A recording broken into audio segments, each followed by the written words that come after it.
मैं purposely comment नहीं करना चाहूंगा, क्योंकि अगर कोई चीज को तथ्य को छिपाया गया है और वो चीज निकल के आती है तो क्या एक्शन होना चाहिए, दैट इज वन पार्ट। और जो जेन्युइन केसेस हैं, जो लोग पहले से ऑर्गेनाइजेशन में फीमेल्स काम कर रही हैं, जो लंबे टाइम से अपने प्रोडक्टिव हैं और यदि वो प्रेगनेंसी वाला मदरहुड की तरफ मूव कर रहे होते हैं, तो एज पर द लॉ जो भी 6 महीने की छुट्टी है कंप्लीटली पेड लीव्स है वो आती ही आती हैं, और उसके ऊपर की लीव्स आती हैं, वन पेड लीव वाला पार्ट का जो भी रूल्स रेगुलेशंस है वो आते हैं।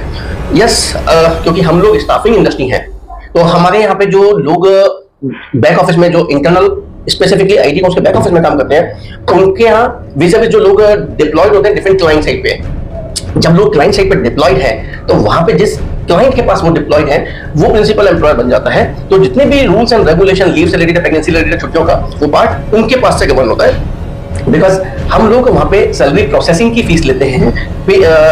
बेसिकली स्टाफिंग इंडस्ट्री के अंदर 2 तरीके के मॉडल चलते हैं, जिसमें क्लाइंट एक ने हायर कर लिया और उसने हमारे को केवल सैलरी प्रोसेसिंग के लिए, पेरोल प्रोसेसिंग के लिए उसने एक पर्टिकुलर अमाउंट की फीस दी, उसमें हमारे पास मार्जिन मे बी 2%, 4%, 5% के होंगे, बट यदि वो 5 महीने 6 महीने की सैलरीज उस केस में प्रिंसिपल एम्प्लॉयर पे करके देता है, वो हमें देता है, हम उसको एज ऑन क्लाइंट जो प्रेग्नेंट वीमेन है उनको पे करते हैं।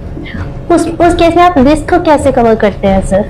रिस्क इसमें 2 चीजें हैं। देखिए, मैटरनिटी के जो बेनिफिट्स हैं उसके अंदर हम मैटरनिटी की जो पॉलिसी है जो गवर्नमेंट प्रिस्क्राइब करता है कि उसको मैटरनिटी बेनिफिट मिलना चाहिए, वो उस पॉलिसी से कवर हो जाते हैं। जहाँ पे डिक्लेरेशन आती है शुरू में हम लोग हेल्थ की पॉलिसीज लेते हैं, मैटरनिटी वगैरह सब उसमें कवर आ पाता है, तो वो वाला बेनिफिट उनको पास हो जाता है। बट यदि कोई इंटरनल एम्प्लॉइज हैं तो वहाँ पे हम लोगों को रिस्क नहीं है, वो as per policy we give them the paid leave.